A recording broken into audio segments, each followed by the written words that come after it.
Hey folks, welcome to a podcast about Catholic things. This is Eric, the ambassador of common sense, and I'm here with Dan, the ambassador of nonsense. Welcome everybody. We've been away for a while, but Dan actually did record one while we were away, and I still have not even gotten to download it and put it together and put it on the website yet. But so you'll probably get this one and a Danny's one-off solo one at the same time. Whenever I get that going, I've just been really busy. Which, by the way, that was like I did all I did the whole recording and did the cuts and everything. It should be ready to go as far as putting on there. It's just doing a quick write-up and stuff. How'd you put the music on? Well, the same way you would. I used Audacity. You don't have the music. I used my own music. You can't just put your own music. Take a listen. What do you mean your own? Like something you wrote or no. Something you played? What I mean is I used music. Actually, okay. Copyright wise. Oh, no. You don't have to worry about copyright. It's an old piece. What do you mean old? It's a classical piece.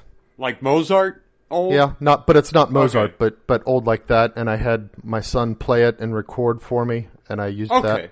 Okay. I asked him about playing our theme song for us, and he said maybe, and then he kind of backed off, and I never talked to him about it again. Did you talk to him about composing a theme song or playing the one that you've been using? Playing the one we've been using.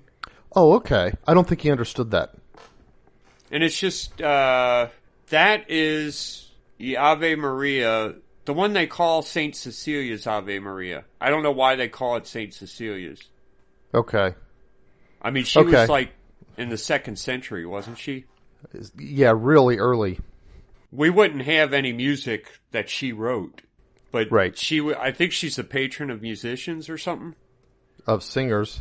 Okay.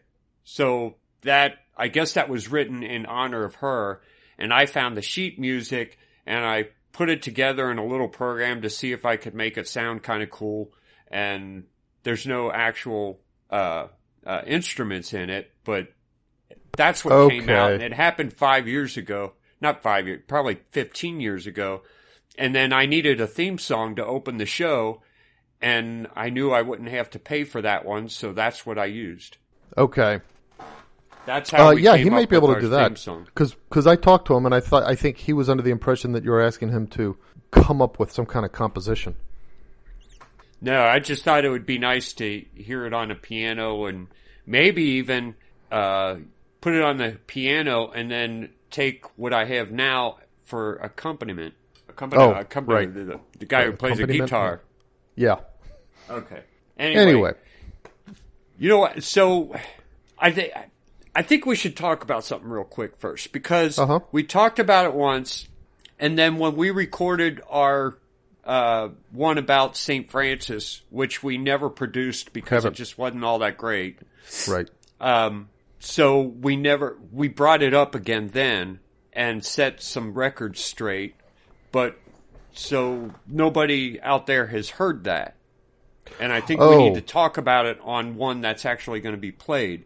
And that was a long time ago. We started talking about them burning down statues or taking down statues of Civil War heroes. Southern specifically. Confederate War heroes. Yeah. Yeah. And we kind of said, it's not too bad. You know, we kind of were sort of, we didn't, but we didn't condemn it. We didn't condemn it, and of course the thing is, we were talking about it, and we were failing. We didn't condemn it in the context of the question of deciding to take them down as a through a, I guess what you call legal procedure or whatever. Yeah. When we were talking about that and neglecting to condemn it, we weren't talking about mobs, I don't think. Right. We were talking about the idea of people calling for them to be removed, going through whatever, appropriate civil procedures and stuff. But I think I completely got that wrong for two different reasons. Number one, the kind of person who makes it a campaign to take down a statue is never happy. And it never stops with that statue. That's true. And the same people who wanted those statues removed are now burning Bibles. Yeah, that's true. That it went from Civil War heroes to, went from Southern Civil War heroes to all, I don't know, it was almost like everyone. Anyone white in history. Anybody significant in history who was white to anybody who is depicted as white, even though they probably weren't completely strictly white in the modern sense, like Jesus, to now we're burning Bibles and torching churches. Yeah. And I just, it's odd how I do my proper research, but usually on any one of these subjects, I have a gut feeling, and it almost always turns out to be right. The same way we both had gut feelings on this whole COVID thing. At the very beginning, we said something, and we're still sticking to our guns on that, even though most of the world has gone crazy. Yeah. But I think what I had said is we don't really have a horse in this race because we're not Southern and don't see the admiration Southerners have for these people. But that's the other reason that I think I was wrong is that, look, I didn't know the people personally. Yes, they were slave owners, or at least some of them. Not all of them were even slave owners, but they weren't known for being slave owners, and they weren't great at being slave owners. But people like Robert E. Lee, he was a great military strategist, and he had guts. I don't know where you draw the line and say you can't say this is a great man because he owned slaves. Right. And maybe someday we should do a show just about that. But yeah, it might, and sometimes it's not. Sometimes it's less. How can I put this? People want to remain connected with their history, even if some of that history involves things that needed to be repudiated. I'll give you an example. So when I was in Russia, we were in the town of Pskov, which is a city of, I don't know, I want to say about 300,000 maybe, but we I think it's Pskov that this was the case. They have a statue of Lenin, and he actually stayed there for a while. In fact, I took a tour of the apartment that he lived in, and they have a statue which, even though the people themselves, they're not Bolsheviks. I mean, it's not like you could call them capitalists. If you go there and look at how they are and how they operate, they're they haven't caught onto our kind of free market capitalist system, but they, as a people, repudiate the Bolshevism, that led them into the communist darkness and that kind of stuff. But as a town, they voted to retain the statue because they wanted to not just throw away their history.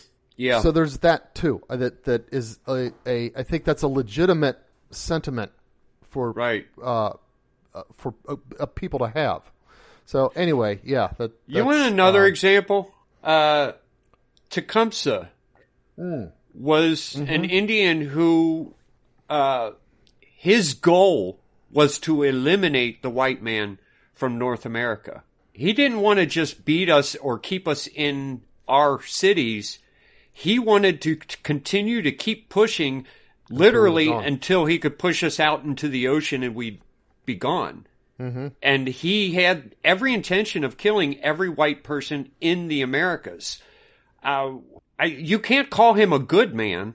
I mean, I guess you could call him a great warrior. and a military strategist. And I see no reason not to have statues of Tecumseh. You could even and name towns after him.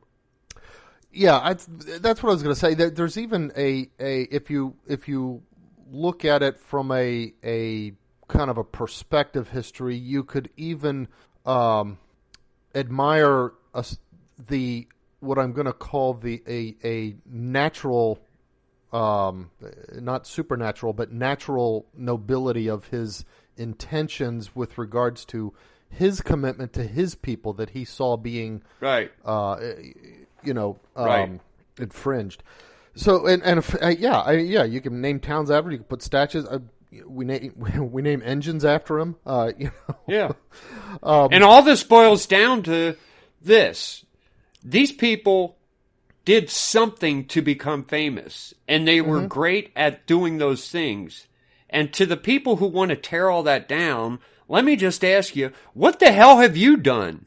Yeah, what makes you so great that you can say we can't have a statue to this person? You go out there and do something great and then tell us that we should take the statues down. Make a life for yourself first. That's all I'm going to rant on that subject. But I thought because we said it in public, it bears talking about again. A little bit of, yeah. Good point. Okay, but today we're going to talk about another great person. That's right. That's right. Saint Joan of Arc. Yeah, they're very short life. I mean, talk about a shooting star. She herself only lived to about 18 years, 19 years, and her I guess her real public life was only like 2 years. 2 years. Everything that she did that she's famous for happened in the space of a couple of years. I didn't know that. I thought it was more than that. Yeah, no. There's and it's really, there's two parts. There's her military campaign, and then there's her trial. But we'll get to all that. But she's interesting to me in today's world for a couple of other reasons that that I'll also talk about later. But I think she's a fitting saint to look at and consider the question: why? Not only why did God choose her, but why did God choose her mission? Why did God choose anybody for the mission that she seems to have been called to? It's a strange one when you ask that particular question. And we're talking about like the preservation of France. Yeah, the French Indian, not French Indian, the 100 Years' War between France and England, and that's the setting. The French crown was always held by, from about late 10th century, was held by the. Okay, everybody, I am going to butcher names. I am not French. Sure. I have not had even a single classroom session of French language training, so please just forgive me. I'll say a lot of these things in a straightforward Midwestern pronunciation, and just to give you all a notion of what I mean, we have a city here in Indiana. And it's spelled Versailles, and of course we call it Versailles. Yeah, instead of Versailles. Even if you live there. Even if you live there, it's called Versailles. We have another city, Milan. It's not Milan, it's Milan. Okay, so Midwest, just please forgive us for this. So anyway. Okay. Since about the 10th century, France was ruled by the House of I'm going to say Capet, Capet. The last Capetian king, Charles IV, who was Philip IV's son, passed away without leaving any heirs who could inherit the throne. In fact, Philip had like 3 sons, all of whom passed without leaving any heirs. And after the death of Charles IV, the rule of France passed to the House of Valois, Valois, who were descended from a younger brother of Philip, but they weren't descended in a way that allowed them to be considered the House of Capet. Well, starting with Edward III, the kings of England began to claim the French crown on the basis that they were the closest relatives of the last direct Capetian king, Charles IV. That was around 1337, and so these wars had been going, these battles for the crownship of France had been going on back and forth. At the time that it started, people would have thought England would be crazy to engage France in any kind of military aspect. I mean, France at the time was the biggest, most financially wealthy, and most populous state in Europe. But the English army used various battle tactics, especially their use of the longbow, that allowed them to defeat larger armies, and they very quickly became a military force to be reckoned with. So it's in the context of this 100 Years' War, about 80 years into it, that Joan is born. Her father is Jacques d'Arc. He's a peasant farmer, poor but not needy. She was the youngest of 5 children. Never learned to read or write. That's kind of interesting. Everything that happened within her life happened without her being able to read and write. It was only her own knowledge and memory and prompting and so on and so forth. It's said that she was very pious as a child and loved the poor. Around the time that she turned 13, she began to hear voices, and this is the thing that everybody knows her for is her voices. Some people try to make it out like, oh, well, she became 13, she was, reaching adolescence. There was some kind of mental illness that she had, and it manifested in various voices, and that's why she ended up doing the things that she did. I think when we look at the whole picture of what she did and some of the things that occurred and what she said and how they related to things that happened afterwards, we kind of have to call that theory hogwash. Yeah. Joan of Arc is the real deal. So it's interesting. At first it was just one voice, and then later she began to be able to hear different voices and distinguish them. And at her trial, she had even said that she could tell who was speaking to her. It might be St. Michael or St. Margaret or St. Catherine. She never quite revealed how she knew who the voice was, but she said, yeah, she could tell the different voices from each other and knew who was speaking to her. But from the start, did they identify themselves to her, or she doesn't say? She just said she knew who was speaking, almost like she was given the knowledge. Like the knowledge of who was speaking was part of the gift of hearing the voice itself. Yeah. So the thing is, they by 1428, and she was born in 1412, so she's 16, maybe 17 by now. She was certain that she was being directed to aid the King of France. And these voices, they would get insistent, urgent, and what's kind of funny is that sometimes the voices even were threatening to her to try to move her to do things. Yeah. She didn't know how to ride or fight or anything like that. But she made her way to see Robert Baudincourt, commander for Charles VII, who was at this time the French claimant to the crown in Vaucouleurs. Now, to give you a little bit of I should have had this up, but a sense of the geography here. So she was born in a place called the Domremy la Pucelle in the Champagne region of France. It's kind of like the northeast part of France, and Domremy is Domremy.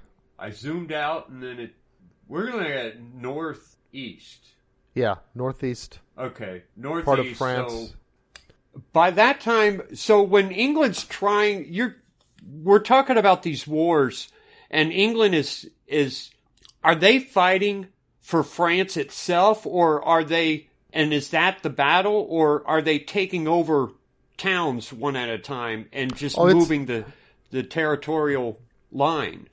No, it's like that, and I don't even think you could call it a territorial line. It's more like they take towns that they see of being of significance with regard to the administration of French rule. So, they basically hold Paris, for example. Another big one was Orleans. Another big one was Reims. And so anyway, it's kind of that kind of situation where these towns dotted, many of which are occupied and held, by England, and others which are still French. So, so she goes to Robert Bodencourt, who is Charles VII's commander. He basically told her cousin, who had gone with her, take her home to a father and give her a good whipping. Now he's if I understand it right, he's kind of known as being inept. He's not doing a good job of even trying to protect France. Is that correct? And not only him, but a number of Charles VII's court are kind of like that. They're it's almost I didn't read this specifically, but when you read it, it's kind of like he's the presumptive claimant of the crown of France, and it's like they're staying loyal enough so that they can enjoy the their positions and maintain them and hold them should he succeed in ousting the English, but at the same time not being so loyal that if he ends up himself getting defeated completely by the English, that they won't be able to find their way into the courts of the English. It's that kind of a thing. They're hedging their bets, basically. I tell you what, it's like the Democrat Party right now as they not defend America from things like China and all of these like foreign powers that are destroying our economy. Right. So, anyway, she went back home, and that's when the voices started getting more, insistent, even threatening her. She tried to argue back. She said, "I'm just a poor girl. I don't know how to ride or fight or anything." And the voices basically responded with, "It is God's will. He commands it. You've got to do this." So she left again, and that February, when she reached Vaucouleurs, I think that's how you pronounce the town. This is where she, had met with Bodencourt earlier. She announced a defeat at the Battle of Herrings outside of Orleans. This was confirmed a few days later, and that's when Bodencourt gave her an escort with some soldiers to seek the king at, again, I'm going to mispronounce the name, Chinon, Chinon. Mm-hmm. So anyway, so she goes into this commander and tells him that this place has just been defeated. You're going to be defeated at Herrings. Okay. And then he receives news of it. Happens. Yeah. Or he finds out that it days happened. Afterwards. Okay. Right. So he says, "Okay, maybe there's something here. I'm going to have these soldiers take you along." So Charles wanted to test Joan. She's, finally getting to meet the king. And 2 days after arriving, she attained an audience with him. But he had disguised himself among his attendants, to make it so that there was nothing kingly looking about him. She immediately walked up to him and saluted him. She also carried a message for him, a secret of the king that had been given to her, some sign that her voices told her that she could communicate to him to put his mind at ease, that she's really being sent from God, basically. Okay. So she gave him this message, and he believed, but, still had some doubts regarding, it's like it was enough to get him to believe her, enough to go along with her. Now, yeah, we don't absolutely know what this message was. It was brought up at her trial. She kind of became vague about it at the trial, probably because she didn't want to bring it out, because it may have impugned some other people. But what historians of the incident believe now is that Charles had some doubt about the legitimacy of his own birth, and that Joan was able to set that at rest. And that was her message to him. Okay. So, anyway, of course, before she could be, before he could take her further at her word and do what she was asking, he needed her to be examined by bishops and doctors, to make sure it's not just mental illness, to make sure that, what she's saying, that the when stuff she's saying talking is to doctrinally him, sound. Mm-hmm. What's that? Is she saying to him, God has sent me to do this or tell you this, and is she saying that in front of everyone, or is this like a private thing where she's saying, listen, God told me this? You know what I mean? Did everybody know what she was there for? Yeah. I think I get the impression that yes, that she's speaking in front of his court, because a lot of people in his court opposed her, saying she's just a crazy visionary. But that's the sign that she had been given her to give Charles. Obviously, that was private between her and Charles, and that's what caused him to go along with her. In spite of his court advising otherwise. I would point out here. See, whenever you hear non-Christians talk about history and talk about the things that the church did, like exorcisms, and when they talk about mystics, they always act as if no one had any idea what mental illness was.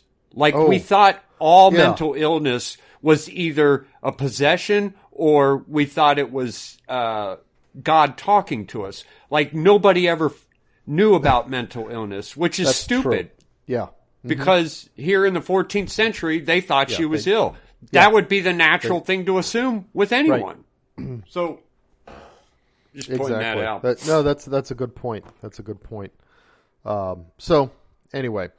So she was sent to, I'm going to mispronounce it again, Poitiers, Poiteiers, anyway, to be examined by bishops and doctors who, found no cause to think that she was specifically mentally ill, or that anything that she was saying from these voices had doctrinal errors or anything like that. So she was accepted, and she was going to be allowed to lead her campaigns. Well, as she was preparing for it, they were giving her the armor for battle and that kind of stuff, and they had a sword for her, but she said no. She wanted a sword. She wanted them to go find a sword that the voices had told her about, that was a ancient sword buried behind the altar at Saint Catherine de Fierbois. Again, I'm sure I'm mispronouncing that, but so she, some particular altar at a church, and she came from a peasant farmer. It's not like she was, well-traveled and knew all the churches and that kind of stuff before this. So she said, no, there's a sword behind this altar. That's the one I want. So they went and found it and gave it to her. Was this something like the church had it in some kind of special place, or was it just like I think it was in buried the ground, as and they said, start digging here? Kind of like, no, I think it was like among the relics. You know how they always have okay. So if there was a knight's kind of grave behind the altar, it would have had a Right. So, So there's a quote here that I want to read in its exact. So during the early stage of her campaign, she made a prediction. And I want to say what that, here it is. I've got the quote. Okay. Hold on. Okay. It's a letter that Sire de Roeslayer wrote from Lyons in April of 1429. It was delivered at Brussels, and we have the manuscript. He says in his letter, the maid said that she would save Orleans, I'm sure I'm butchering that name, and compel the English to raise the siege, and that she herself in a battle before Orleans would be wounded by a shaft but not die of it, and that the king in the course of the coming summer would be crowned at Rheims together with other things which the king keeps secret. So this is a quote from her in or prior to April 1429. Hold on, I'm going to sneeze. Every time you cough or sneeze or something, I'm going to clap so that I can see on the computer screen. Yeah, good idea. Cut that out. Although my sneeze will probably register bigger than the clap on the audio. Yeah, I know, but you'll hear me doing it again, and just continue as if I didn't do it. Sure. So in or before April of 1429, she made this statement. So they go to the battle at Orleans. Before entering military engagement, she went to the King of England. Well, she asked that the King of England. I don't imagine she could get an audience with him. To call the troops out of French soil, which of course made the English commanders quite angry. It's like, who's she to tell our king to call us out of French soil, you know? Yeah. So on April 30th, she entered Orleans. By May 8th, all of the English siege forts around Orleans had been captured. And on May 7th, during all of this activity, she was wounded by an arrow. I think it was like through her leg or something like that. Mm-hmm. So she wanted to keep pressing the victory, but the king and his advisors, we talked about them. They were kind of slow to move, but she kept persisting and pestering and managed a series of successes all the way to Rheims, through Patay, then Troyes.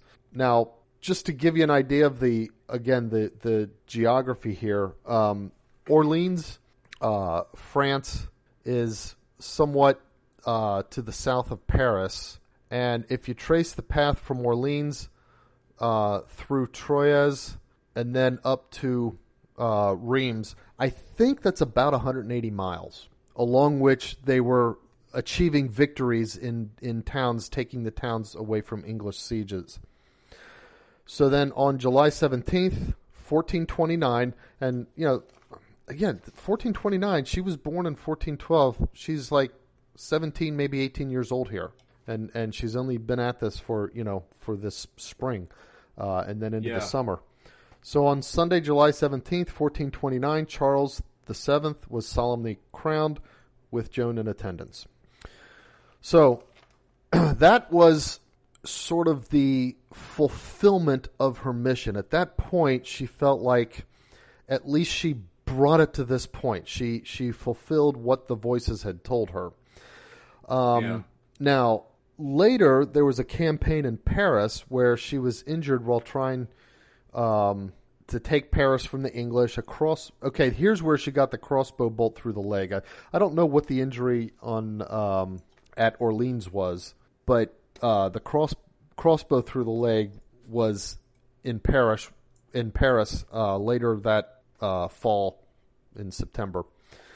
This is after the king's been crowned? So July he's crowned, okay. And then she's going on to other campaigns, and there was a failed campaign to take Paris back, and this, she was shot through the leg with a crossbow. Okay. And then at that point, King Charles signed a truce with the Duke of Burgundy. Now, the Duke of Burgundy, he was actually an English sympathizer, in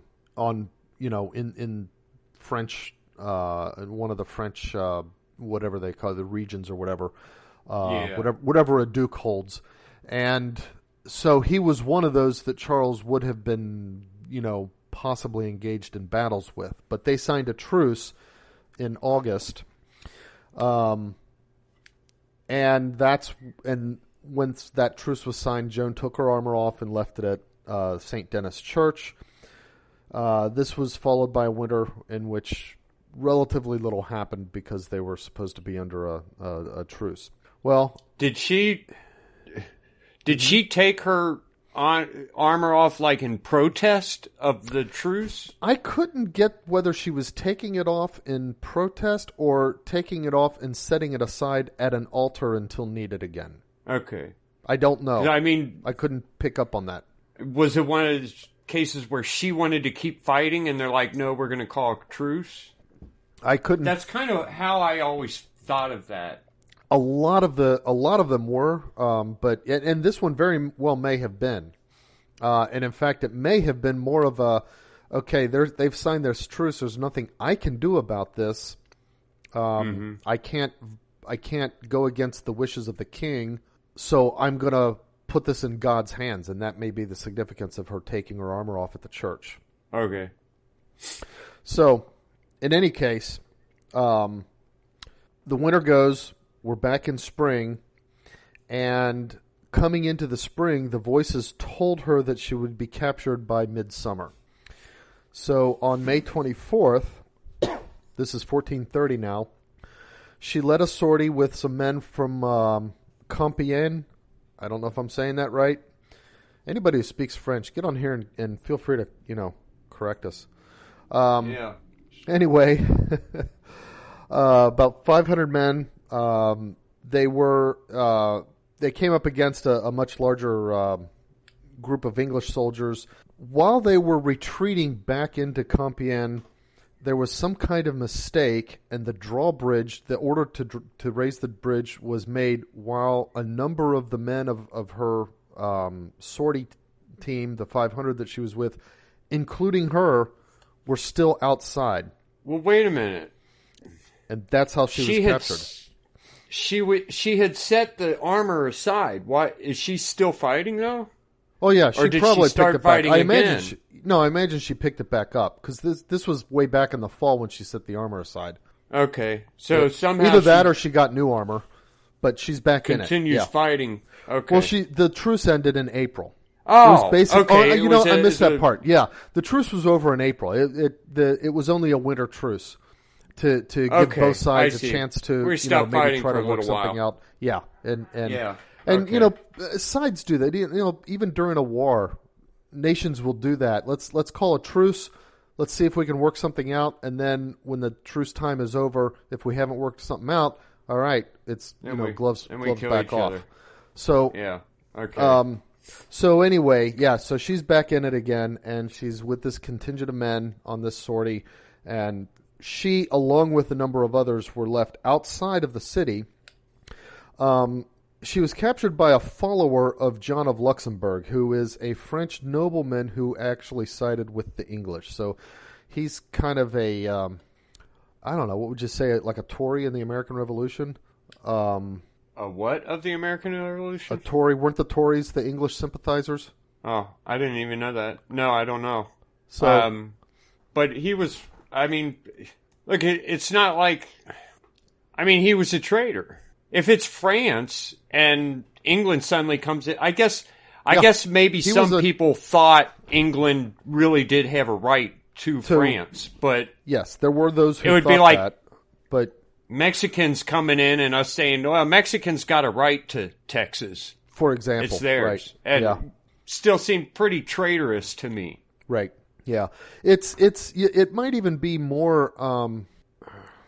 There's not a lot of modern equivalents because people thought differently back then about what gave someone the right to rule an area. Yeah. So anyway, but anyway. he was a French nobleman who was a English sympathizer. So one of his men captured Joan, and he sold her to the English for about 100,000. Liars, maybe. French equivalent of pounds, which from that time, if you wanted to do it as a gold equivalent, would be, $200,000 to $300,000 maybe today. Okay, so now she's in British hands. The British were absolutely determined to end her life. And here's where we can look at the King of France, Charles VII, and his entire court.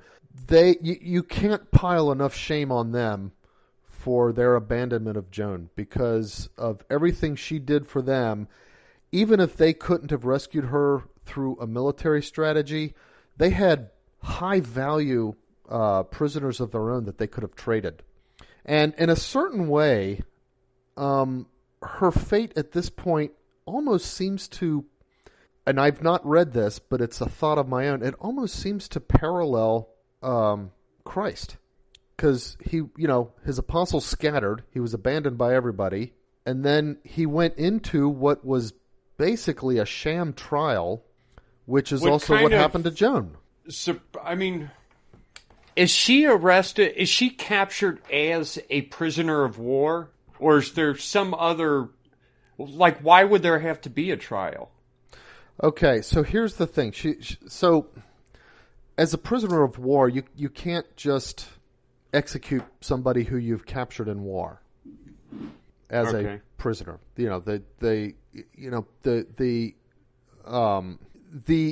The contrivances shows that what I'm going to say sounds silly, but they were civilized then. You didn't just execute prisoners. Now, they went through all kinds of contrivances to make it so that they could execute her under their civilized system of rules.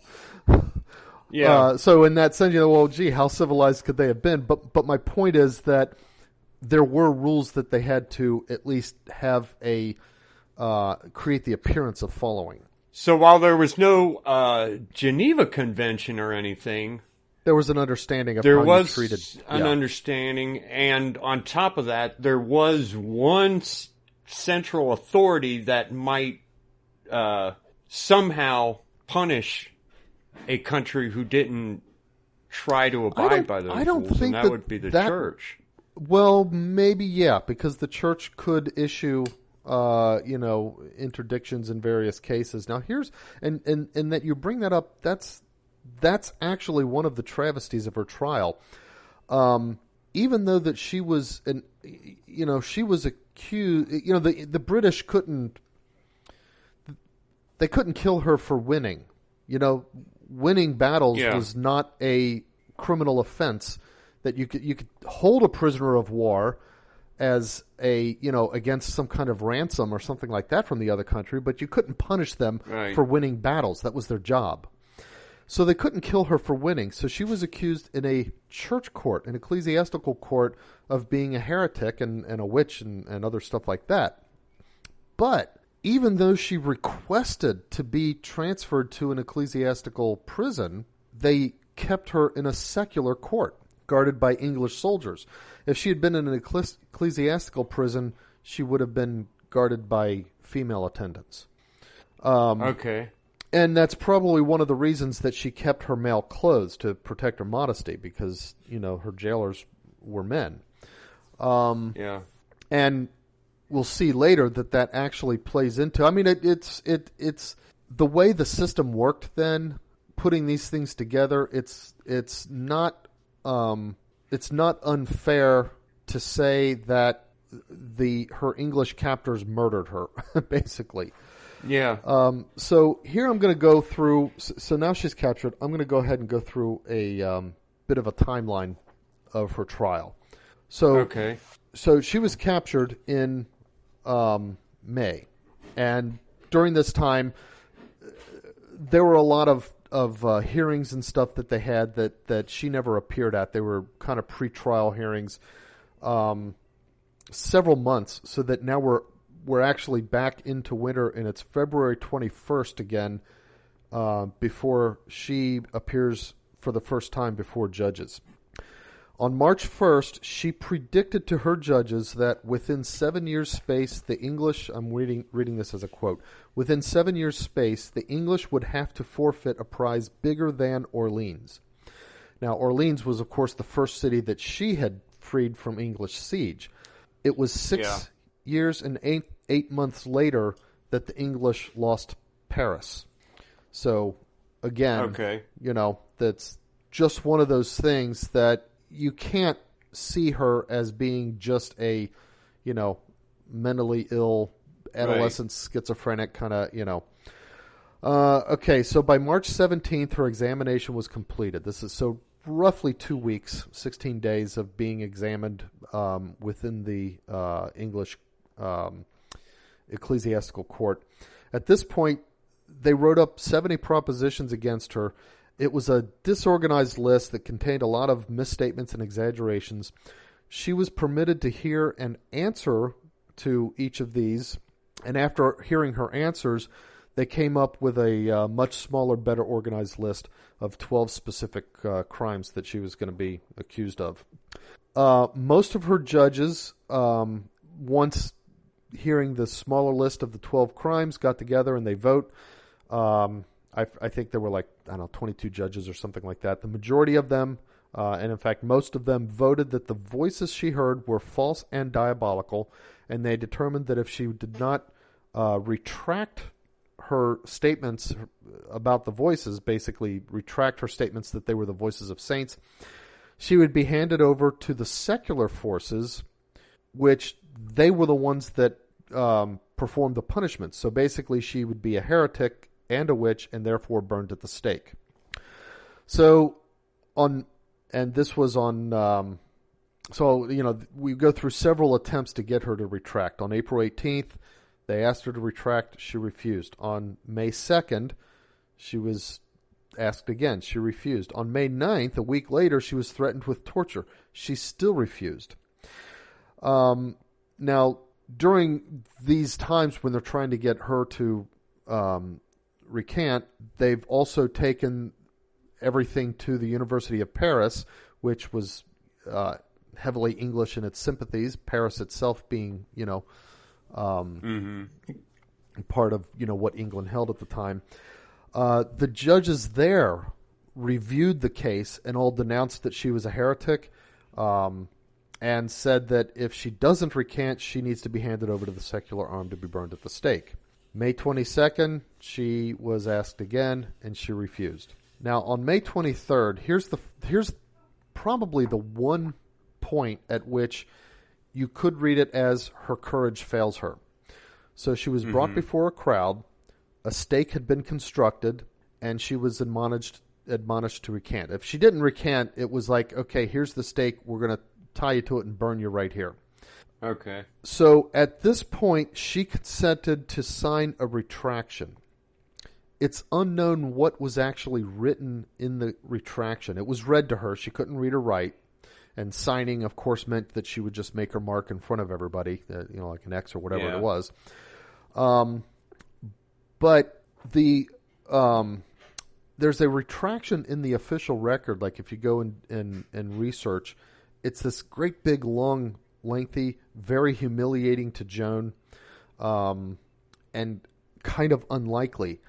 But all of the witnesses who were there have stated that when the retraction itself was read out loud, it was only a few lines. There wasn't very much to it.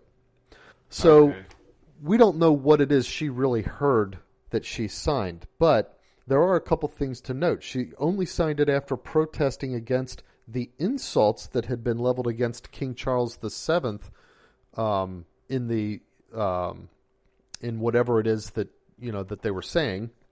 And she did not sign it unreservedly. She declared that she was retracting only inasmuch as it was God's will for her to do so.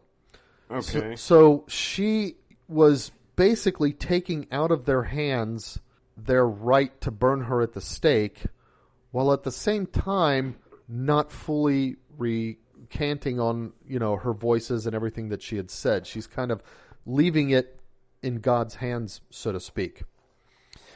Now, here's the thing. This did create a problem. it was a retraction, of whatever kind. And under the Inquisition, if a heretic recanted his heresy, he wasn't to be burned. However, if he relapsed after being spared once, he wouldn't be spared again, even if he tried to recant. He would be burned the second time. So the English and the Burgundians, remember, the Duke of Burgundy was the one that Charles had signed the truce with earlier. The English and the Burgundians were absolutely furious that the people who were holding her got her to make this retraction because it meant that she wasn't burned. Now, I'm gonna take a step aside and make a personal observation about this aspect of it. In the liturgical canon, Joan is not considered a martyr. And the reason is because her execution was a improper execution for heresy, but the reasoning goes, the ruling that would have determined whether she could be listed as a martyr or not was that to be a martyr you have to be killed out of hatred for the church. Now, my thinking, so liturgically she's not a martyr, but I think, morally speaking, I would say that she is a martyr. And in fact, if I had been on the, if I in my current mind had been on whatever church committees get together and decide these things, I would have pushed for her to be listed as a martyr. And my thinking is this: if the English who were trying her did not want to punish her out of hatred for what she was, they would have been happy at her recanting a heresy. They would have, you could say, rejoiced in the salvation of a soul. But that's not what they wanted. They were furious that she had recanted. They wanted her to be a heretic so that they could burn her at the stake, or rather wanted her to be found to be a heretic so that they could burn her at the stake. To me, that means they were acting out of hatred for what she was, which is someone who the saints were communicating with. And I would take that as hatred of the church. They were But what they hated was that she had bested them militarily. I don't think it was just that's what that. the hatred I was. think it was hatred for the fact that God seemed to be favoring France through her. Yeah. And that's why I think she actually should have been listed as a martyr. She's a saint regardless. I would have put her as a martyr. But liturgically, she's not. Anyway, so from that time, the English conspired with her captors to force her into a de facto relapse. Now, here's where I said earlier, the fact that she's kept in a secular prison would come into play and show up as part of the conspiracy that really, there's no way to spin it other than that it was just plain murder. We don't know exactly what happened, whether somehow threatening her modesty, withholding her women's attire, whatever it was, but they basically forced her to continue wearing men's clothes in this secular prison that she was being held. Since wearing men's clothes was one of the counts of heresy, even though it's not a heresy itself, we look at, well, gee, what is a heresy? Wearing men's clothes? But it was one of the counts of the 12 counts against her in the proclamation of heresy. Committing any of those things again would have been considered a relapse, and therefore wearing men's clothes became the occasion for them to say, oops, she's relapsed now. She's a lapsed heretic. Now she needs to be burned at the stake. So on May 29th, the judges, based on her wearing men's garb, determined that she was a relapsed heretic, and on May 30th, the execution was carried out. And these are secular judges? They are... The ecclesiastical judges were the ones that would determine that she was a heretic. The secular arm is what would carry out the sentence of burning her at the stake. Okay. So the determination of the crime was ecclesiastical. The punishment was secular, the sentencing. Okay. So she was permitted confession and to receive Holy Communion. At the stake, she asked for a cross, which she embraced, and then after that, it was held up before her as she burned. She continuously called upon Jesus' name, and then after her death, her ashes were thrown into the Seine, a river. Now, there's a little bit of an epilogue, because you thought, okay, 2-year flash pan, like I said, shooting star, burned brightly and then gone. 2-year flash pan, burnt at the stake, ashes thrown in the Seine. It's not like there's a body to be incorruptible or anything like that. How is it that she becomes a saint? Well, 24 years later, this is interesting. 24 years later, the trial was reopened with the consent of the Pope. During her original trial, she tried to appeal to the papacy. We don't absolutely know whether her appeals ever even reached the papal court. I think the consensus is that it probably didn't. But she was asking to be, tried by the highest office of the church, and she wasn't. She was, basically railroaded through a trial by local ecclesiastical English judges.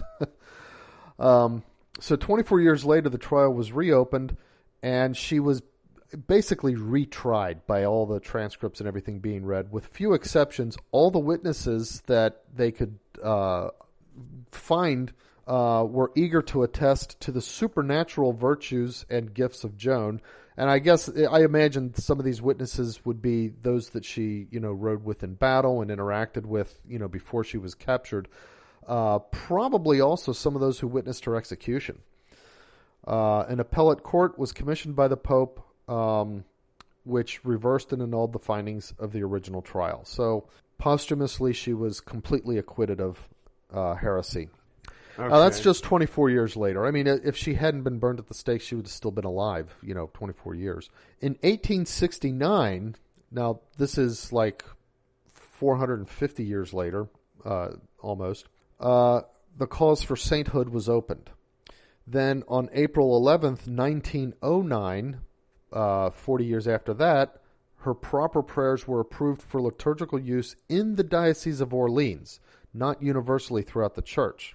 And then finally in 1920, she was canonized as a universal saint, Saint Joan of Arc, by Pope Benedict XV.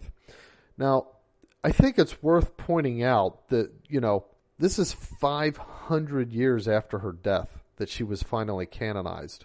Compare that with some of the canonizations that are going on these days, and you develop a sense of the recklessness of some of what seem to be in the modern procedures.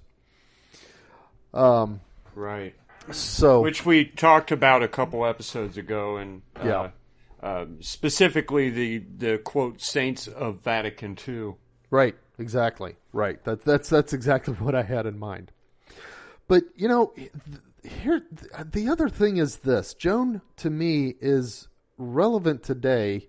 I don't know what exactly God had in mind, what arc of providence of God's required that French rule be restored to French kings and not be, France not be a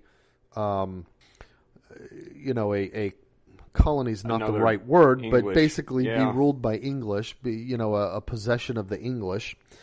But for some reason he wanted that. For some reason it was in God's providential plan that France was to be France. And he used Joan of Arc to help accomplish that. It wasn't completely accomplished with her.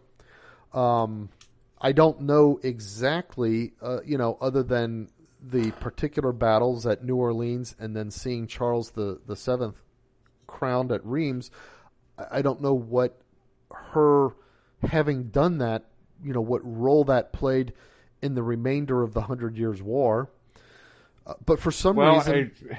you might consider the fact that in the early 1500s, we've got the birth of the Church of England.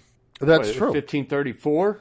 So it's not long after that that Catholicism becomes illegal in England, and that would have extended to all its territories the way it did in Ireland. That's the way right. It did in.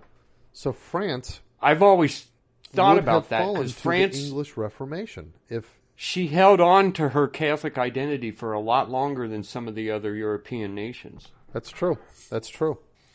And so yeah, that may, and some of the people who lived in France during those following centuries and allowing them to have a Catholic home, this may have been all part of God's providential plan. But the thing is, God works with and through, and he countries, I'm going to say nations. God wants nations to be true to him. God, not just individual people, but he wants us to honor him as nations. Yeah, he did say go out and preach the gospel to all nations. I think it says that, doesn't it? I don't remember. Or is that could that be a different translation? I think it says all peoples. Okay. But anyway, but that's the thing. That's not just as people, but as peoples. He wants us to hear as the gospel and live people. the gospel and honor him and worship him and so forth. And that's I think it's unfortunate today that it seems even our Pope doesn't seem to get that. Our Pope talks about nationalism like it's a bad word or a bad thing. That citizen of the earth. Yes, yes. It's silly. And there's even today, even among conservatives today, you like in America, you see people denouncing nationalism as though it's a bad thing. Yeah. And I suspect that there's maybe they don't have a real idea in their head of what they mean when they say nationalism. If they do have an idea in their head of what they mean, then it's probably not the same thing that I mean when I say nationalism. But if patriotism is a virtue of justice, that calls you to give to your fatherland what's due, what I would say is that nationalism is a philosophy that simply says nations matter. Now, okay, there are parts of the world where borders are flexible. I mean, you've got the treaties after World War I and after World War II that seemed to be somewhat arbitrary in establishing national lines. You've got the volatility in the Czech and Slavic areas after long after World War II. And so there are. It's not like everything is fixed forever in time and so forth, but regardless of that, most people throughout the world are born into a nation, and we're called to live that identity. Nations really do matter. And I think nationalism is just a recognition that that's true, and then saying, okay, well then we've it's our responsibility to act that way. And I think that's one of the when we see Joan of Arc, if you say, well, okay, you got to take her as the real deal. Well, guess what? God was, for whatever reasons in his providence, he was intervening through Joan to ensure the survival, the existence, the independence of a nation. Yeah, as we go along, we're doing we'll hopefully be doing the next step in the history of America, and we see that over and over again. You have to admit that God smiles on America and permits her to be. Yeah.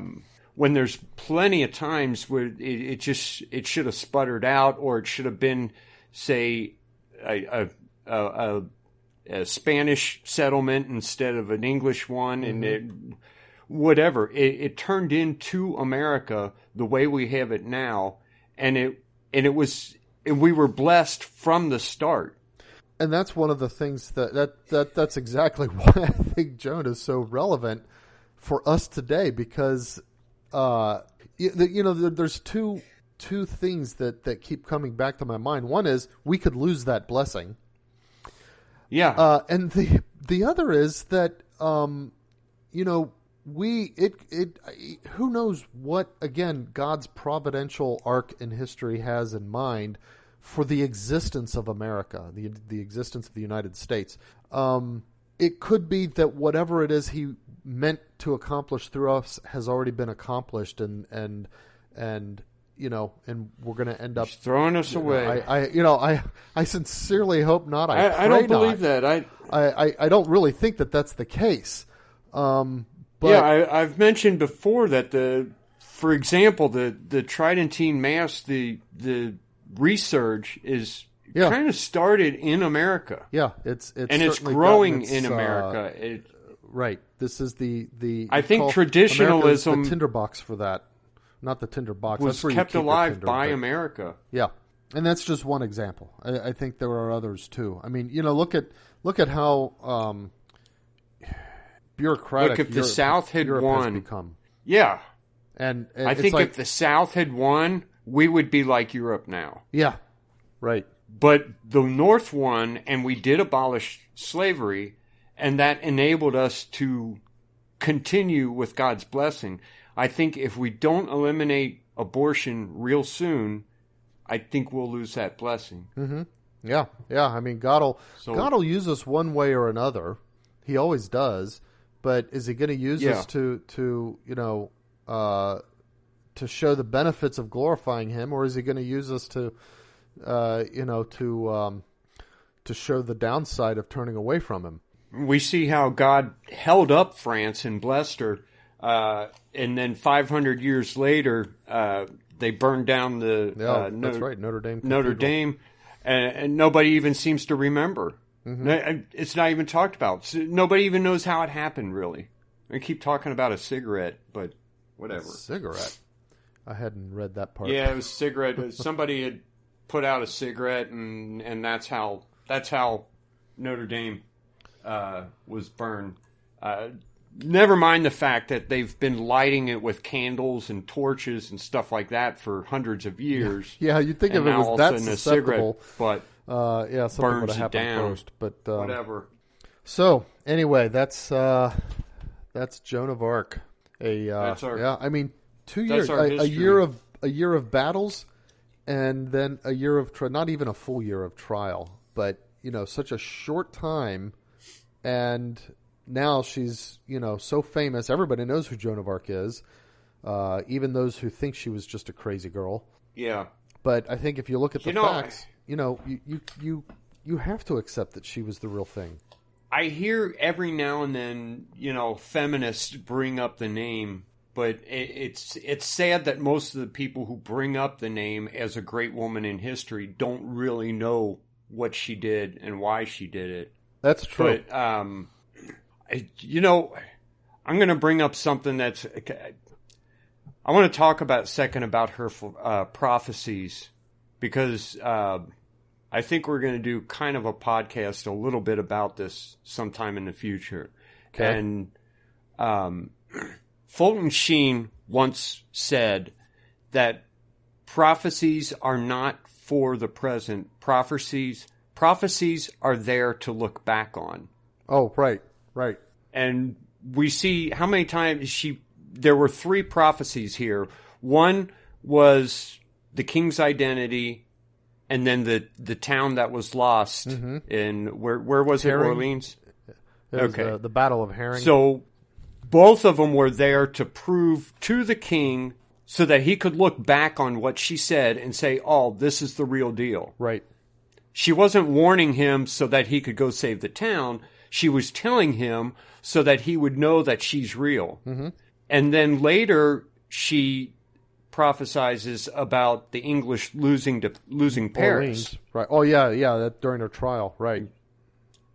Right. So it happens 8 years later. She's long dead, and then it happens. And it's there for us to look back on and say, she was the real deal. Mm-hmm. And it kind of it goes away. Anytime when people start talking about the coming 3 days of darkness, I think they're looking at these prophecies the wrong way, but yeah, I don't know. That's a whole other podcast. Yeah, I know. You're right. But that's a good point. Yeah, prophecies aren't there to allow you to prepare for something. They're there to look back on and allow you to see the providence of God after the fact. Other than the age-old prophecy that is always true, repent or there's going to be a problem. Well, yeah. You know, I mean, that's always going to be there. So when there's prophecies that say, if you don't repent, this is going to happen, I guess you could say it's to prepare, but you're being asked to do what you should have been doing all along anyway. Yeah, and I would say that that's not even necessarily a prophecy as such. That's more like a warning. It's a warning. Yeah. You get in the cookies, you're going to get a spanking. And a warning. Yeah. Okay. So, is that all we got? That is on all Saint Joan of Arc? I have on Joan of Arc. Okay. Well, we've got a ton of current events because it's been so long. So I had to cut it. I had to cut it to a little bit more than a week, but a lot has been happening in that week. Just too much happening. Crazy altogether. stuff, fun stuff, and some really neat stuff. Mm-hmm. The fun stuff was that President Trump announced that maybe we'll postpone the election. It was funny to see all the reactions to that. Oh my gosh. I thought the world was going to end. He knows how to play him, doesn't he? Yep. It's just funny. Hey, do you think he winked to his chief of staff first and said, "Hey, watch this"? Yeah, here, watch this. Let's see what they say now. At the same time, look, we cannot have an election by mail-in ballots. No. That can't happen. Yeah. Something's got to be done with that. Or, I don't know. Look, Mike DeWine postponed the elections in Ohio, and he still hasn't had them. Are you talking about the primaries? Yeah. Those I are didn't realize elections, and he postponed them, and a court order came and said, no, you can't postpone them, and he did it anyway. Oh. And we still haven't elected our... We still have not had a primary. Mm-hmm.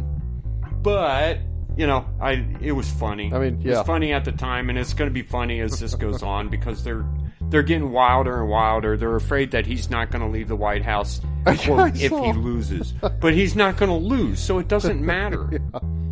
I saw there was some stupid rag. It's like I don't know, the Atlantic or somebody was getting into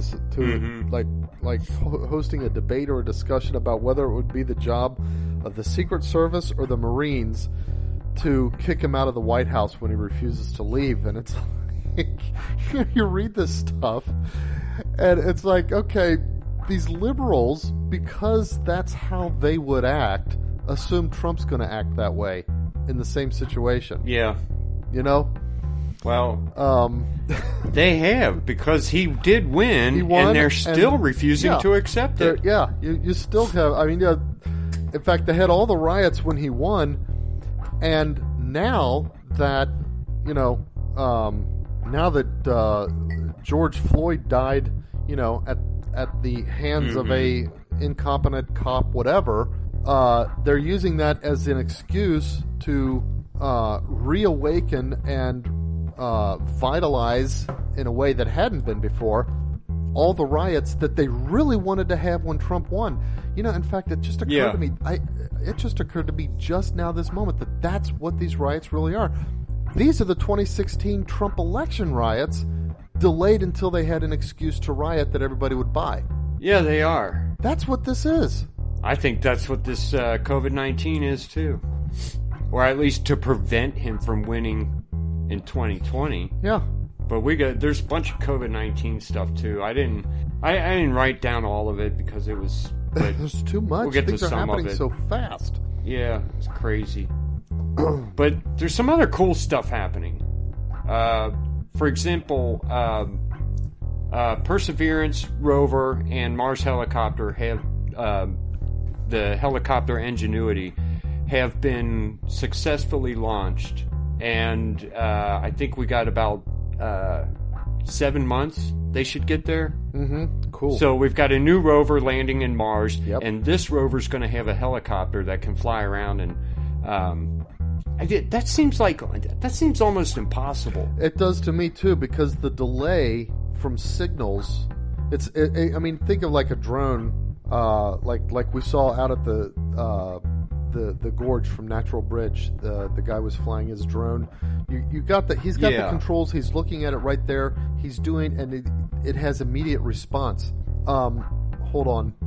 Yeah, but this is going to be a smart drone that would know how to, but it would have to learn how to fly very quickly, because unless they were able to simulate the atmosphere there, which there's hardly one. Well, that's the other thing. It's like, how is the thing even flying? I mean, I thought there was practically no atmosphere, but now I'm seeing there was another one that we sent out that landed by parachute. Mm-hmm. Partially landed by parachute, so there must be some kind of atmosphere. Well, yeah, because if you can use a parachute, there's got to be thin. something. Right. But the thing is, it has to be like, it has to be something with pre-constructed programs to let it identify where it needs to go and go there, because there's not going to be any in-flight manipulation of this thing. That at their very closest, right, it would take 3 minutes for a radio wave to get from Earth to Mars to be able to control this thing. So it's got to have, preloaded programs that it uses. And how long can it fly when it's working? It's got a storage of power there, but eventually that can't last very long. And then after it's gone, I guess it could pick up solar charge. And charge, but it'd that's be a little bit weaker than on time Earth. in Mars. Yeah, it would be weaker. That's a long ways. Although well, wait a minute. The atmosphere's thinner on Mars, so it would be weaker because it's further away, but it wouldn't have as much filtering from the atmosphere. Yeah. Well, it's neat either way. Yeah. And that's not the only one. The Crew Dragon Endeavor. Yeah, how about made the SpaceX its first splashdown? Huh? Yeah, so that was it was. I guess it's a new technology that they're going to use, that you can a reusable. Is this the starting launch rocket that they'll be able to use over and over again? Is that what this is? I think so. That's so what the idea, like they can launch it up and then and then even land it. I saw the video of that. Yeah, it's like they launch it up, and then it's at a height where the other rocket could disconnect and fire its stage and continue, but then this one comes back down and lands. Yeah. So it's like, I don't know how much money that actually saves them, but because I would imagine the fuel itself is. Well, yeah, the fuel is a lot of money all by itself, but that's. And then finally, there's the. Wait a minute, I was talking about. But then there was. I got our. Right. Okay, I got my two spaceships mixed up. There's the Falcon. Starship was the prototype that was the launch rocket. Mm-hmm. Starship prototype right. SN5. Right. Okay. The Crew Dragon Endeavor was that it was that commercial ship that hooked up to the International Space Station. Right. Remember, a couple months ago they had launched that, and this was the first commercial ship that was going to connect to ISS. Mm-hmm. Speaking of ISS, I saw ISS the other day. Oh, did you actually see it? Yeah, cool. I was at, Sunday. I was flipping through Hulu looking for something to watch, and we watched a documentary on ISS. And then that night, while I was resting, I saw in the news that you could see it that night for about a minute and a half. Mm-hmm. So we went out there, and I said, it's supposed to appear over there in a few minutes, and then there it was, this little light, and you see it moving along until it moved into the Earth's shadow when you couldn't see it anymore. But it was pretty neat seeing the space station. Yeah, that is neat. It just looked like a little light, but yeah, but still it's like neat. That's it was definitely a different color, though. Mm-hmm. You wouldn't think that it's a star or something. It's something different about it, aside from the fact that it's moving. Right. But that was neat. Yep. Anyway, that's all the space stuff I have. Okay.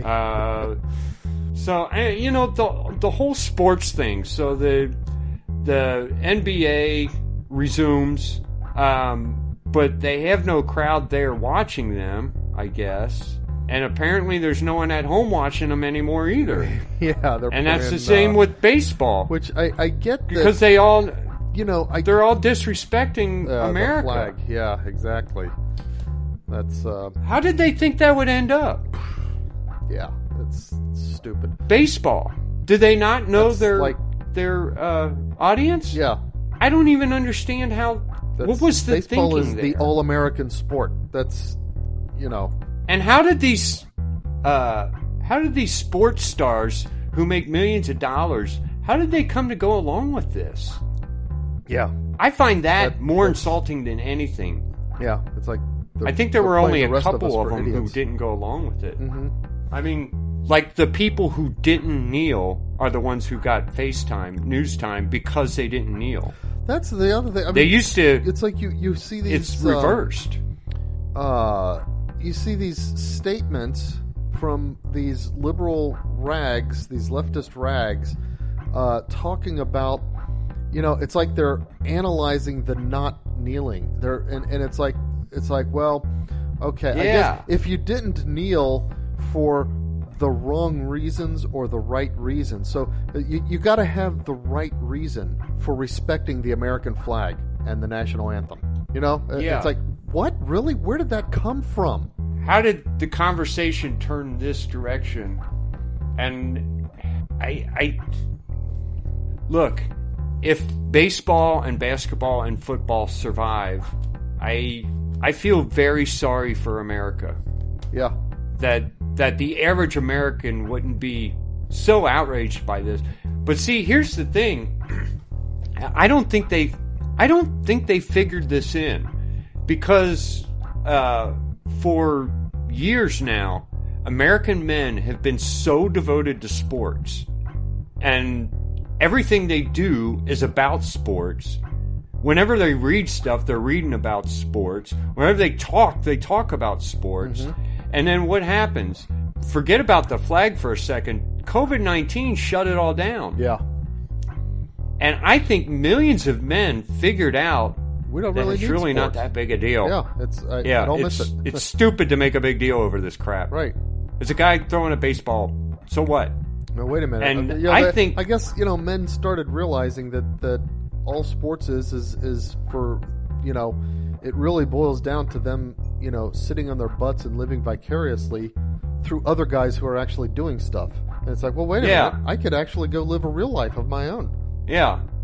I don't think they took that into account. I think they thought by the time guys get back to being able to watch baseball, they're going to be so excited. They're not going to care about the BLM. Oh, right. On the pitcher's mound. They don't care about this communist organization. Mm-hmm. They just care about playing baseball again. And hopefully they miscalculated. Yeah, I hope it says. It says bad things for America if they did. I keep thinking that about the election too. It's like, okay, I'm worried for America if Trump doesn't get elected because of the things that the Democrats will do if they control the White House, especially if they control the White House and the Congress, and even more so if they control a lot of states. Okay, I worry about that, but even more so, I'm depressed about what it says about Americans if they fail to elect Donald Trump in this environment. Yeah, that's what really has me concerned. It's almost like, okay, if they don't elect Donald Trump, how can I feel like Americans even deserve to survive as America? Right. You know what it reminds me of is in Man for All Seasons, when Thomas More's friend comes in and he says, "Look, they've all given in. They've signed it over, and now we have the Church of England." And he just looks he looks sad about it, and he said, "Didn't anyone hold out?" And he said, "Well, Fisher, Cardinal, or is it Bishop or Cardinal Fisher?" I think it was Cardinal John Fisher. Okay, yeah. So Fisher's the only one who stood against it. Everyone else caved, and Thomas More just kind of leans against the wall, and he's just depressed about it. And it's not the fact that he lost the Catholic Church to England. It's just what it says about these England leaders lost of the Catholic Church. Yeah, exactly. Yeah, he's in mourning, and if Americans, not just if they don't reelect Trump, but if they allow these NBA's games to continue, and the NBA doesn't lose vast amounts of money, it makes me really sad for Americans. Yeah. Let's see. I didn't hear about this in the news. When I was looking through the news events, I saw it. 7 people killed in a mid-air collision in Alaska. Among those killed was State Representative Gary Knopp. Oh, really? I didn't hear about that. I don't know what he's done lately, but I know I've seen him in the news. I don't know if he's real strong or what, but he's gone now. But anyway, he died in this collision. Wait, how often do airplanes collide? Not often. Yeah. Mid-air collision kills 7. This is right at the end of the month. I feel like that's suspicious. I don't know why. I don't know. I mean, it happens. What? It happens when a Republican state representative is on board. I was going to say, in a time like this, it happens. I think it happens with smaller planes that are flying in a local area. More so. Yeah, and I got there's 7 people and stuff like that. So the U.S. is pumping money. It's expected to pay $2.1 billion to try to develop this COVID-19 vaccine. Yeah. I just don't know what to say about all it. It's from the very start we said this is lunacy. Yeah. And it's continuing.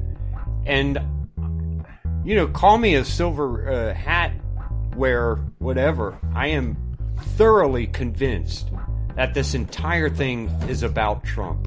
And somehow or other. I mean, even if it isn't, it quickly became about Trump. Certainly. That's, it's... You know what I think? I think it was developed, and I think it was meant to kill a lot of people. And I think for some reason, they didn't expect Americans to survive it as well as we do.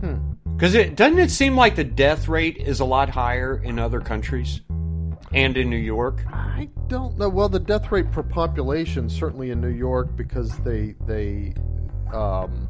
exposed a lot of the older people to it with stupid Cuomo's, policies and stuff. But I don't see how you call that anything but murder. But it seems to me that I look at, for example, and I don't have a lot of them, for the various countries, but like in South Korea, the case mortality rate, it's a little bit under 3%. The United States case mortality rate seems to be a little bit under 3% and dropping as we continue to test more and find more cases. What are you talking about? 3%? 3%. I haven't. Look here. It's like 0.0-something%. Hold on. And I don't even trust those numbers. So I'm just typing in COVID cases and deaths United States. I'll go straight to the CDC. Okay, total deaths 157,631, so about 157,000. Total cases 4,802,491. Divide 100 times 3.2%. 3.2%. I keep seeing people. Can't be right, because I keep seeing less than 0.1%. I keep seeing that too. I don't know where people are coming from that. I've never seen numbers that say that. I'm trying real hard to find where those numbers are, because I keep seeing, like on Twitter and stuff, I keep seeing people say that. It's like, where are you guys getting this? Because I can't find that anywhere. Now, it could be that that's based like on an estimate. Like, for example, suppose CDC is estimating that there are 10 times as many cases as there are, that there are 10 times as many infections as there are cases. Because what we can calculate absolutely is the case mortality rate, the number of cases, or the number of deaths divided by the number of cases. What we have to estimate is the infection mortality rate. And to do that, you have to estimate the denominator. I mean, the death rate is the same either way. But the infection rate, you have to estimate, well, how many more infections are there than the ones that you catch through testing? And it could be the estimations of that are coming in with numbers that are like less than 0.1% and stuff like that. But the actual case mortality rate seems to be about the same everywhere. I know where we're getting it. Okay, take out the number of deaths from New York. Then suddenly your case fatality rate goes way, way down. Well, what do you mean? Let's pretend New York doesn't exist, and get rid of those numbers. Okay, hold on. Let me write down real quick here. So we've got in New York. I'm looking at the same CDC site. New York confirmed cases 223,473, and oh wait, no, that's New York City only. Okay, it's not showing me. I gotta probably click over here to find the actual cases and deaths in New York. Total deaths 8,868. New York City alone confirmed deaths 18,938. How can you have more confirmed deaths in New York City alone than you have in the whole state of New York? I don't get it. The CDC is doing something funny with the numbers here. So take 32,000 out of the national deaths. How many deaths are in the U.S.? COVID deaths? Okay, so 157, 631 minus... In the U.S.? Minus 32,000? Yeah. So we have 125,000 and change. But then you got to take the cases out of New York, too, and subtract those. So 4802491. How many cases are in New York? New York confirmed 423,000. Okay, so it's a little bit less than 3% instead of a little bit more than 3% for the rest of the nation in terms of case mortality rate. But that's interesting. You said 32,000 deaths and 423,000 cases. That means the New York case fatality rate is upwards of 7.5%. So it sucks to live in New York. Okay, so now, really badly sucks to live in New York. Look at these numbers. We've got about 100,000 confirmed cases in Ohio. Okay. We've got about 3,500 deaths in Ohio. Right, 3.5%. What kind? Okay. Tracking like everybody else. You know why I think the smaller number is? If you take out all of the nursing home deaths, it ends up being less than 0.01%. Well, it could be that. Or maybe it was 0.02%. It could be that. But I heard a statistic somewhere that estimates are that 10 times as many people actually have it, are infected, as are confirmed. Because for so many people, there's no reason to test for it, even if they have it, unless they've got symptoms that they're worried about spreading it to someone. So if I've thought that from the start, we both and the other thing which would think is that make the case, which would make the infection mortality rate more like 0.3% instead of 3%. Yeah, I also don't believe the number of deaths. Well, I know it's wrong. Well, yeah, we know about the misreporting of that, and inclusion of stupid stuff as COVID related, and that's one of the things is. We should understand that these deaths are reported. You can even see it on the CDC site. I forget where it is that they break it down, but they have what are called COVID-related deaths. Yeah, which are not the same thing as COVID-caused deaths. Now, there's two things about that. First of all, it is COVID-related, which anytime a person dies with COVID-19, that can be categorized as COVID-related. The second thing is the CDC doesn't examine these cases. The CDC doesn't look at each individual death and decide whether it's COVID-related. These are reported as COVID-related or not by local coroners and medical examiners and departments of health and that kind of stuff, and then aggregated upwards through the state departments of health and finally to the CDC. And the hospitals. And hospitals and so forth. Yeah. In fact, the determination often is probably made by a hospital administrator. Yeah. Who gets more money if a COVID patient dies in their hospital? They get more money if... I don't know why. If they have to use a ventilator, they get more money if they have a COVID patient, and I think they get money if a COVID patient dies. Yeah. So... It's insane. Yep. I've gotten to the point where I don't believe anything. I know how many people, and I only know of one person who's had it that I can have a personal connection with. Yeah. Our cousin is the only person that I know of that I've met who has had COVID. Oh, really? One person. Who do you know that has it? Scott. Huh. Didn't know that. He had it. He tested positive. Okay. That's the only person I know personally who has tested positive. And there's always people, when you say it, they say, oh, I knew this guy and I knew this guy. And everybody knows a lot of people, but I don't know anyone other than this one guy who's had COVID. I also got to question the people who do the test and then they receive their notification you tested positive. I got to question that because we've been getting over the past few weeks these incidents, minor incident reports of people who they schedule to go in for a test because they need it for this or that or the other. The line's too long, so they leave, decide I'm not going to have it tested, and then they receive a positive result notification in the mail. Yeah. So yeah, wait a minute. I know of one person who that happened to. So if that's happening, how many of the people who really did go in and take the test, did get the swab and everything, how many of those positives are bogus? Yeah. And then Florida, they keep reporting, there were 300 different sites, all of them reported 100% Yeah, positive. It's like, come on. Why are we even paying attention to these numbers? Yeah, why do we... It's so silly. Yeah. But, the thing is, the higher the positive, the higher the real test positive cases are, the lower that means the case mortality rate is. The lower the real positive cases are, the higher it means it is. But you're right. Given the reality of what's been going on, we don't really have any right to test the numbers that are there on the computer in front of us, even if it's coming from the CDC. Because, like I said, the CDC, even if they have very competent doctors and administrators and epidemiologists and everything working for them, which that's questionable itself, all they are aggregators.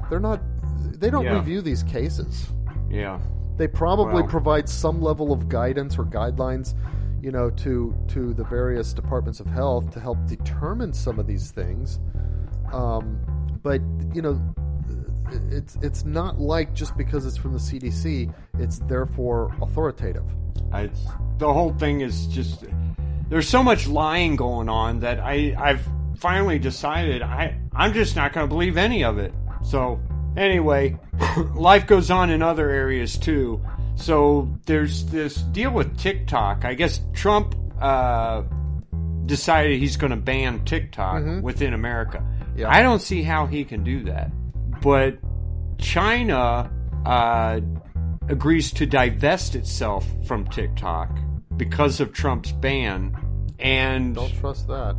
Somehow, Bill Gates gets involved, and he's going to handle TikTok from now on. I wouldn't trust Bill Gates at all. He might just well be an agent of China.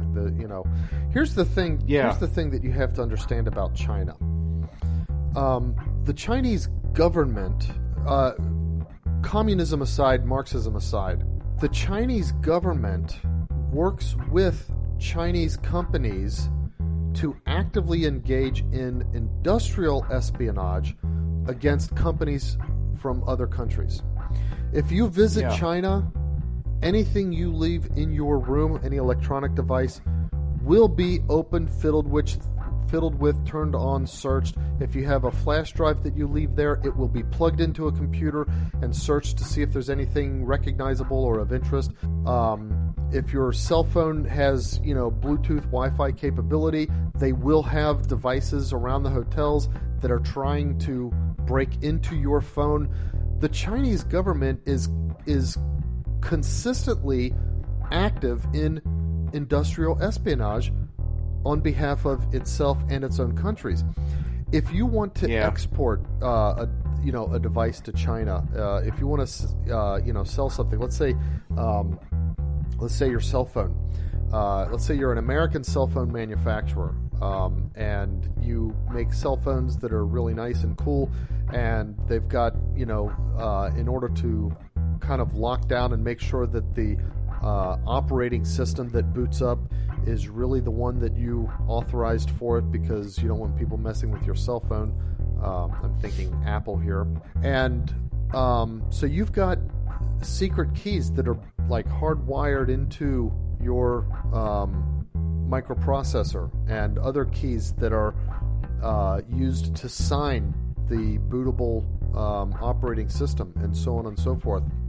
If you want to sell that device in China, you have to take all of those secret keys and register them with the Chinese government, and then you can sell your device. Manufacturers, when they want to be part of the Chinese market, because they realize how bad of a security risk this puts them in, they actually come up with two different devices. They'll have the one device that has all of the keys that are compromised, because they have to sell it to give them to the Chinese government. So they've got the Chinese compromised device. That's what they sell in China. Chinese and the U.S. versions. And then they've got the other device that they keep the keys secret themselves, and they sell that everywhere else in the world. So it's not just China, U.S., it's China and everybody else, because the Chinese government won't let you sell something unless you give them all of your keys. So sure, if there's a Chinese company that's putting out a product like TikTok or whatever, assume that it's got stuff in it that's designed to try to gather intelligence. Assume that. It would be foolish not to. And the fact that Bill Gates is going to be a part of it now doesn't help at all. No, he and what's his wife's name? Yeah, I can't remember. Melinda or something like that. Yeah, I mean, they've been on their globalization. Yeah. They're a dangerous group. Yeah, and and especially all of their work in Africa and stuff, trying to peddle contraceptives and suppress the growth of third world populations in order to make them more manageable, so that in their globalist scheming, that Bill Gates would be involved shouldn't make anybody breathe any easier. Yeah. Well, this is kind of funny. So Lee Man-hee, and now that Trump is back, he's a pastor in the Church of Jesus in, I guess this is South Korea. He was arrested for hiding contact information from virus trackers and embezzling 5.6 billion won. Isn't that a weird story? Or a weird way to report the story? Wait a minute. Read that again. Lee Man-hee is a pastor. He's a pastor in a little church. Lee Man-hee is arrested for allegedly hiding contact information from virus trackers. And embezzling. Why would you lead with the contact stuff? That's stupid. Why would you even mention it? Why would you bring it up? 5.6 million won. I don't know how much that is. It's about the equivalency of $4.5 million. Okay, about that. That's a big deal. Yeah. Why would you even talk about the virus trackers? Such a stupid world we live in. Somebody on hold on. So DeWine was supposed to meet with Trump, and Trump was coming to Ohio. I didn't even know. I was up there in Cleveland. In fact, I even saw the I would have stayed. Where Trump himself said, "Okay, heading off to the great state of Ohio." What happened? Well, I didn't know.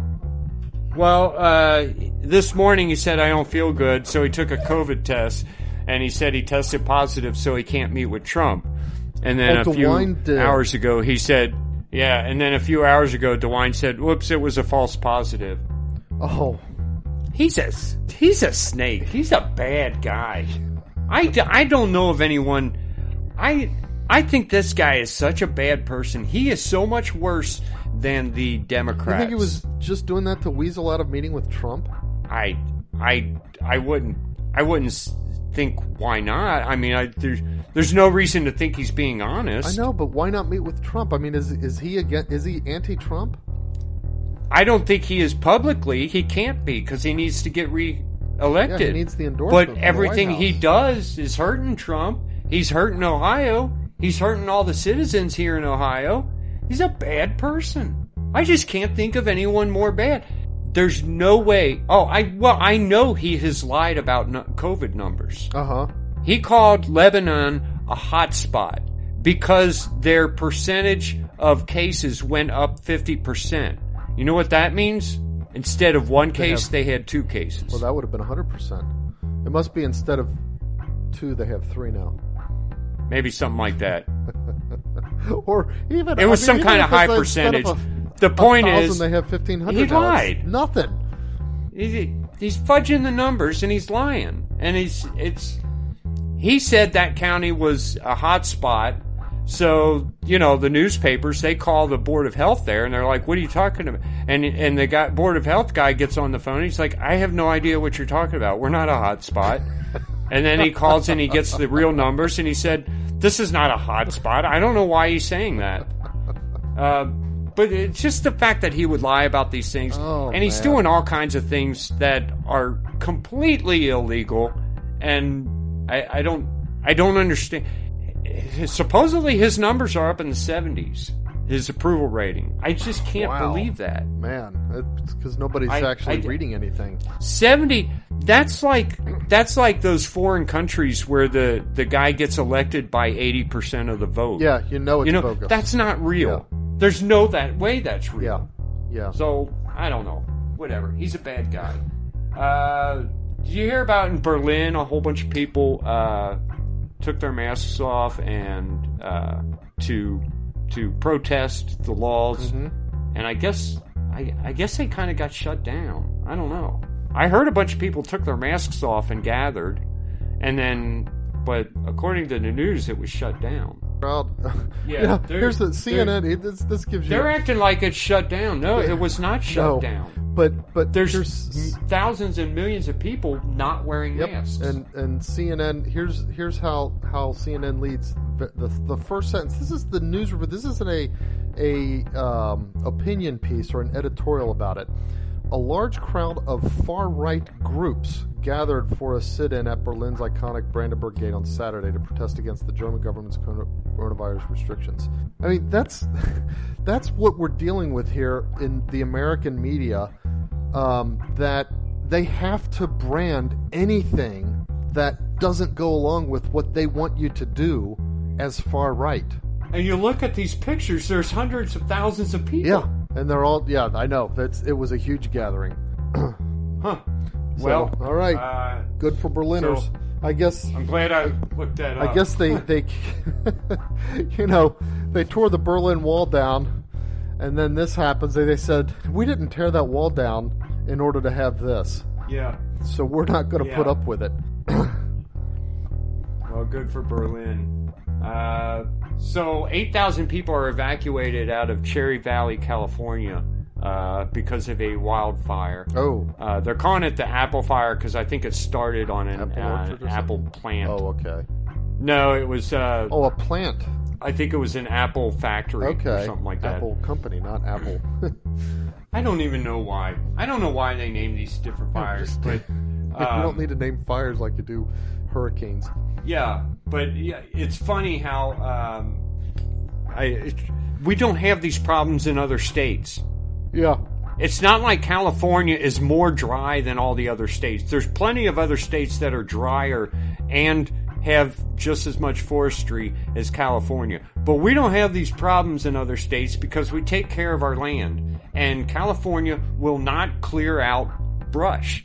They won't do anything to prevent these fires. Trump keeps talking about it, but I don't know. What do you do? Well, as soon as Trump suggests it, of course they can't do it now because they have to say everything Trump says is stupid. Yeah. Let's see. So there's some new footage from the George Floyd, and the leaked body cam. Yeah.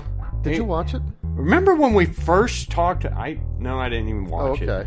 Remember when we first started talking about this? We said how weird it is that this cop didn't look like he was trying to hurt. He had this weird look as if he's not mad at the guy. Yeah. He doesn't look like he's trying to hurt him. He looks like he's trying to detain him. It's just that he's got his knee on the guy's neck. Right. Exactly. And the guy's obviously having some kind of trouble. So you think you're an idiot, get your knee off his neck. Now, even that makes sense. Okay. Yeah. You know, I won't endorse putting your knee on the neck. Although, you know what is interesting? I tried to look up. I thought, there's got to be some kind of context here. There's got to be either a time when or places where, or both.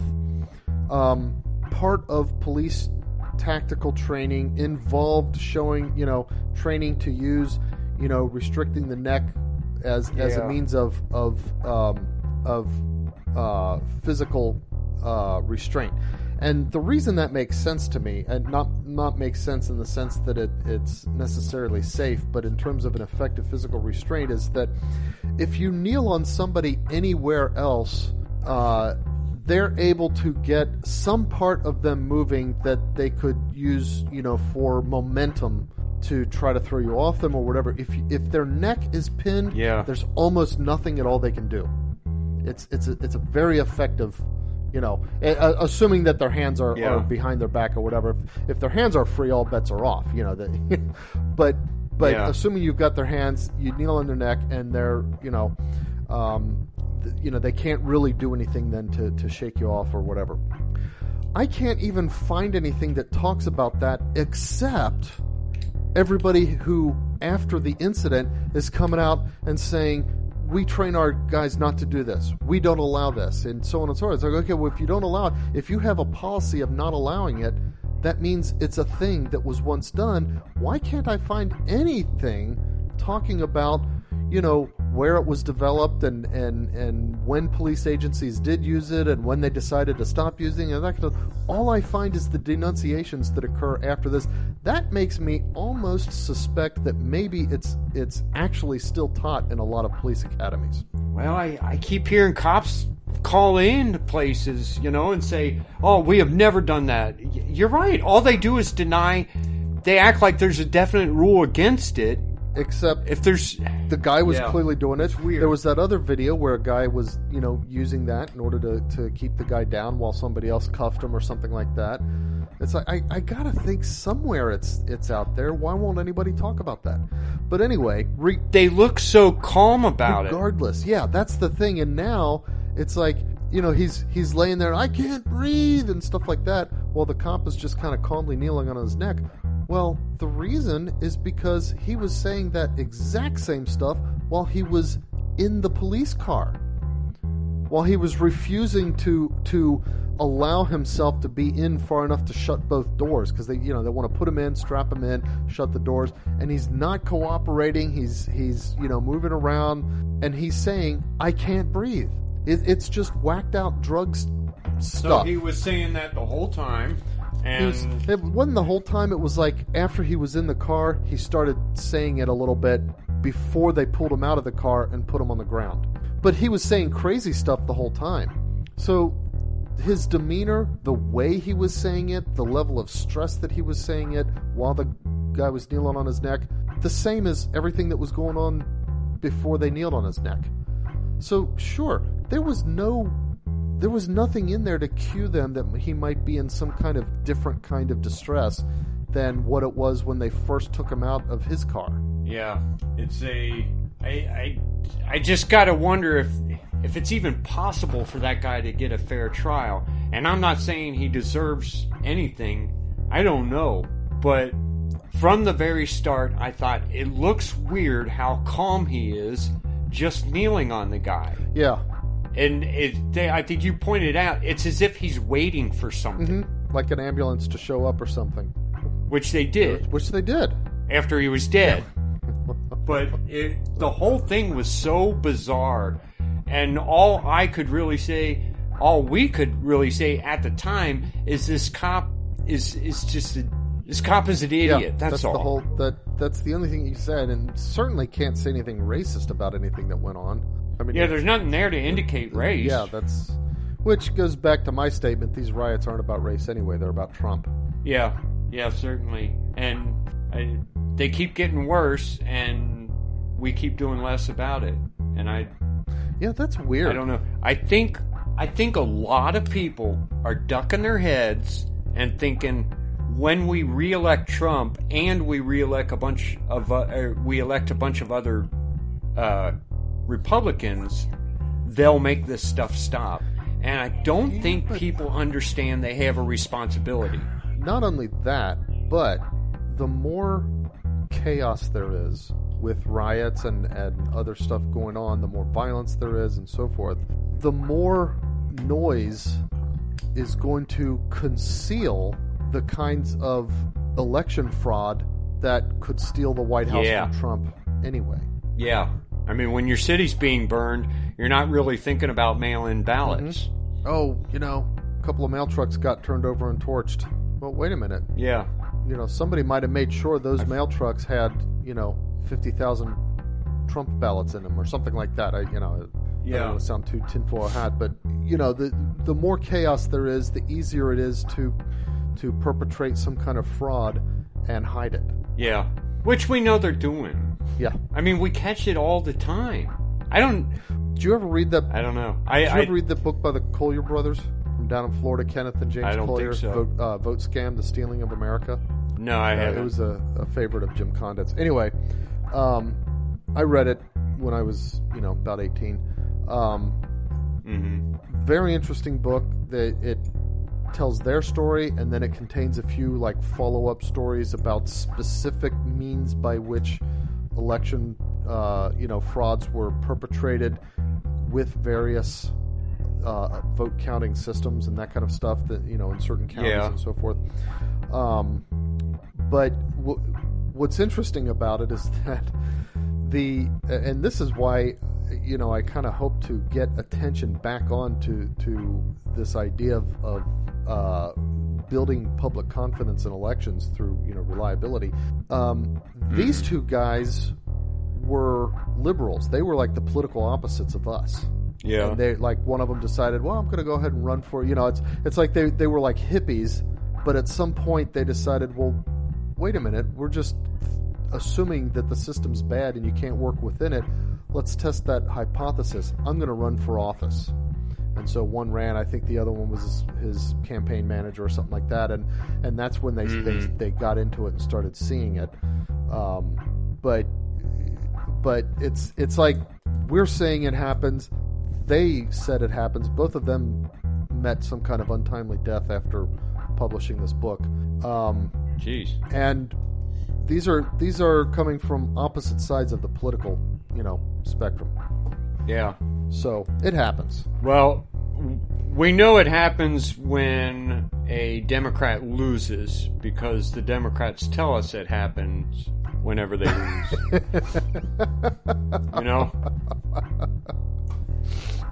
And I don't know what happens when a Democrat wins, but that's right. We know it happens when they lose because they tell us. We can infer it happens when they win because we don't like to think people are that stupid, but yeah. That's all the news I got. Okay, well I got one nonsense news, and okay. It's a Walmart story. Oh, great. But you're gonna that place is like another world.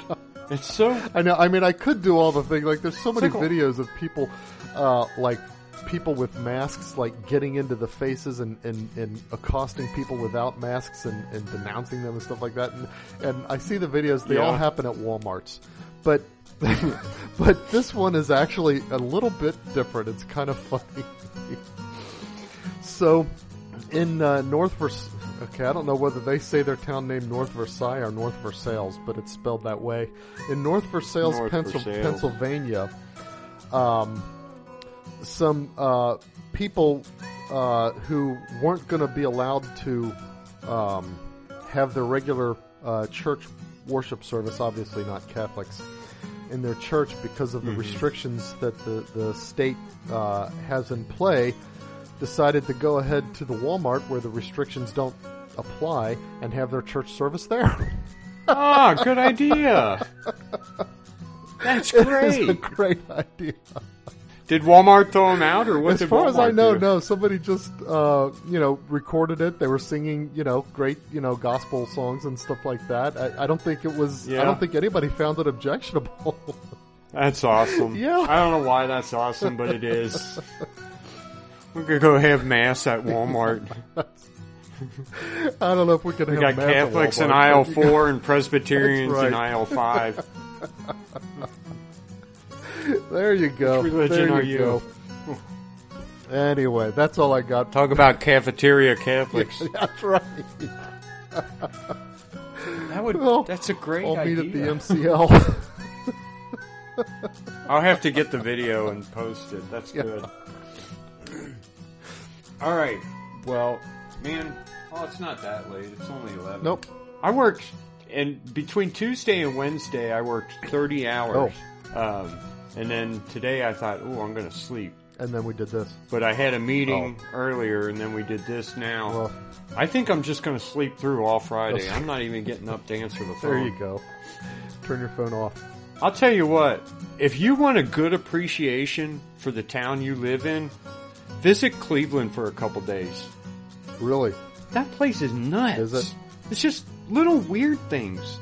Like, I went to 4 restaurants, and I go to drive-thrus anyway. I don't like eating, especially when I'm alone. So, 4 different carry-out orders. Not one restaurant gave me a napkin. Seriously? Why is it? That's weird. You always put a couple napkins in the bag. Yeah. Maybe in Cleveland they don't wipe their face. Yeah, or whatever.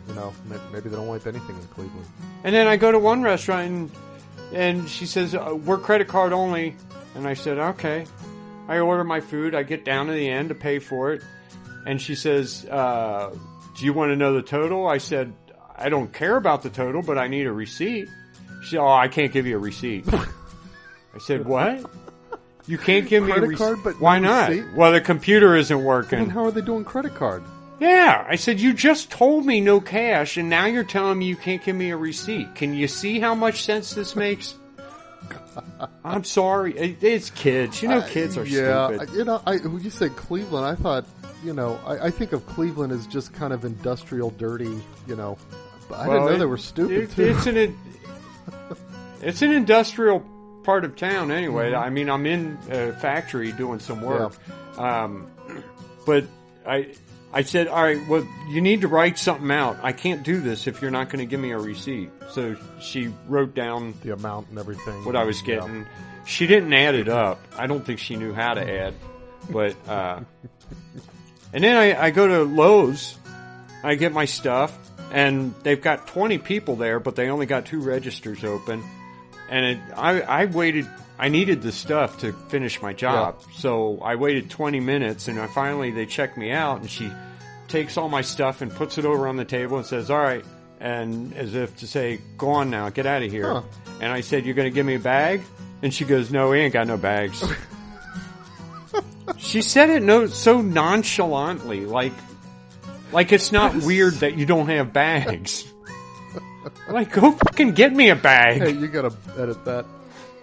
I gotta beep that out. I'll just make it go get me a bag. Go get me a bag.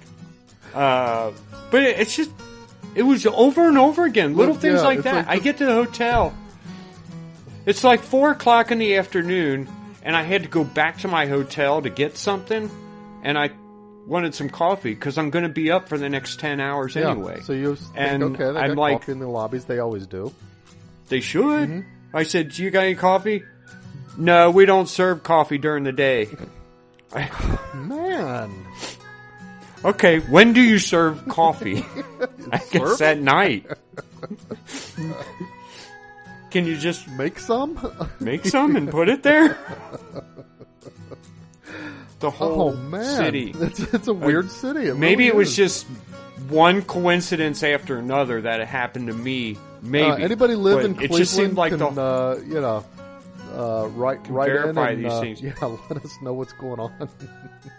I mean, I got done at 8. I thought that's going to put me home at midnight, and that's a long drive. I'm tired, but I want to get back to Cincinnati, so I'm going to go ahead and drive tonight on 3 hours of sleep. Right, yeah. But Get back where things make sense. I need to get out of the twilight zone. All right, so Well, I think that's it. I think that's it, and hopefully we'll see you again next week. Don't know what we'll talk about, but it'll be good. Find something. And as always, Circle the beads. yeah. Bye, folks. Bye.